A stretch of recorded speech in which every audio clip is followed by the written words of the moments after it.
When I was a high school kid, I remember I was studying a new subject for me, politics, when I was, how old was I? Must have been about 16, 17. Um, and I enjoyed thinking about politics and government and stuff like that. There was one girl in the class and she was doing very badly in it. She didn't, she was very interested in the subject, but she got very low marks, low scores. And the teacher suggested that she should quit politics class because she wasn't very good at it, not very good. Uh, and I remember her being very upset. And she said, "But that's the reason I'm studying politics, because I'm not very good at it. I don't know much about it. That's why I want to study it." And I don't know what happened to her, but I remember that discussion, and I thought that was a good point. And it brings up the idea of why do we do things? Why do we study things? Why do we do anything?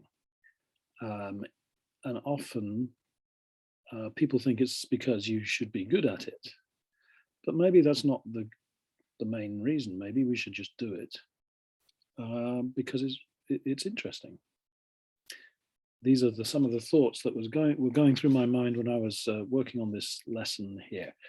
And the headline or title is "Why Success Isn't the Only Measure of Life," how we measure life. Okay.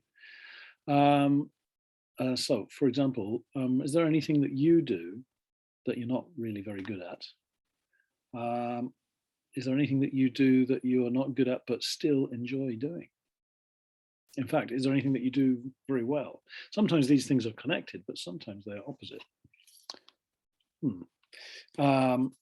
So now here I've got, I saw this quote from on the internet. Somebody was commenting about a post by Kurt Vonnegut, who's a writer. And anyway, this writer was saying you should do things that you enjoy. And somebody reading this wrote this comment. This person is not famous, but I thought it was a really good comment about this subject. Let me read it to you, and we'll go through the words in bold that may be difficult. Okay. When I was 15, I spent a month working on an archaeological dig. I was talking to one of the archaeologists during our lunch break, and oh, archaeological dig. And archaeologist, archaeology is the study of the past by digging up things and finding things in the ground, left over from ancient civilization. An archaeologist is somebody who does that. Anyway, so this 15-year-old was volunteering on a lunch break. Anyway, the archaeologist, he asked those getting to know you questions you ask young people. Do you play sports? What's your favorite subject? And I told him, no, I don't play any sports. I do theatre. I'm in choir. I play violin and piano. I used to take art classes. And he went, wow. He went, wow. Went is a slang American, means he said, he went. To go? No. He went, wow. He said, wow, that's amazing. And I said, oh no, but I'm not any good at any of them. Right? She says, I do all these things, choir and theatre, but I'm not very good at them. And he said something then that I will never forget, and which absolutely blew my mind. Blew my mind.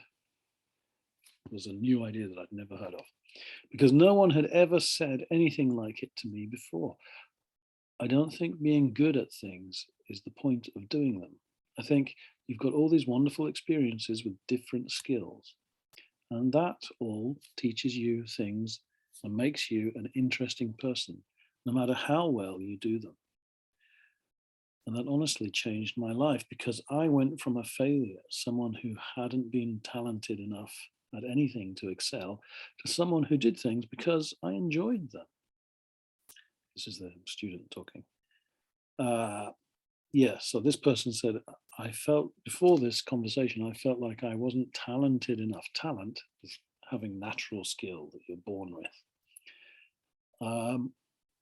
That I didn't have enough talent. I wasn't born with enough skill to excel, like the word excellent, to do very well. And then I became someone who did things because I enjoyed them. Why do you do this? Because I enjoy it.